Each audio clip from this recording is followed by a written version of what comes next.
Après avoir appris sa nomination au prochain prime de la Star Academy, Margot s'est entretenue avec le directeur Michael Goldman pour débriefer de ses évaluations visiblement décevantes. D'abord en colère, la jeune élève s'est vite fait recadrer. Les 13 nouveaux élèves de la Star Academy sont bel et bien lancés dans la compétition. Mardi 7 novembre avaient lieu leurs toutes premières évaluations, à l'issue desquelles 3 d'entre eux se sont retrouvés en danger. Ils devront se battre pour leur place samedi prochain lors du prime éliminatoire sur TF1.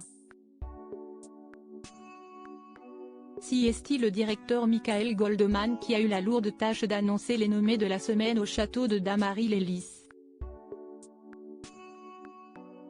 Il s'agit de Louis, Djibril et Margot. Comme leurs camarades, ils avaient eu pour mission d'interpréter une chanson de leur choix et danser sur une autre mais n'ont malheureusement pas convaincus. Michael Goldman les a ensuite reçus chacun leur tour dans son bureau, afin de leur apporter quelques explications. Et face à Margot, le fils de Jean-Jacques Goldman a tout de suite compris qu'elle n'était pas dans son assiette.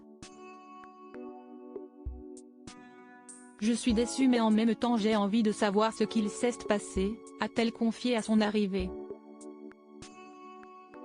Et d'ajouter, en premier lieu je suis en colère, je pense que si ça ne l'a pas fait CST parce que je ne suis pas assez allée dans la profondeur. Et en même temps ça me met en colère de me dire que si je ne parle pas d'un décès ou d'un truc qui m'a vraiment fait du mal dans ma vie, ce ne sera pas suffisamment touchant. Mais moi j'ai de la gratitude envers la vie et surtout envers ces dernières années où je me suis sortie de périodes qui m'ont fait beaucoup de mal.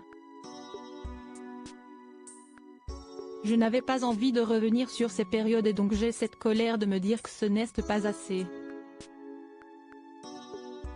Un point de vue quoi tout de suite contredit Michael Goldman.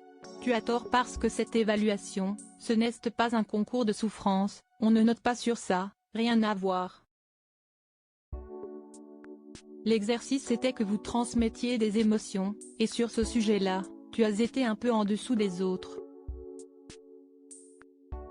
C'était sur l'émotion, ce que tu nous as envoyé. On n'avait pas l'impression que tu étais avec nous, lui a-t-il fait comprendre.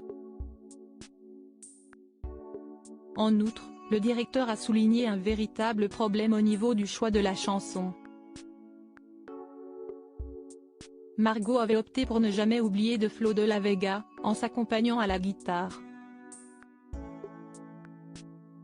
Moi je te le dis, je ne connaissais pas bien la chanson et je ne comprenais pas ce que tu disais, en termes de diction donc déjà si dur de s'accrocher au texte et à l'histoire qu'on te raconte. Donc à la fin, on reste un peu sur notre faim.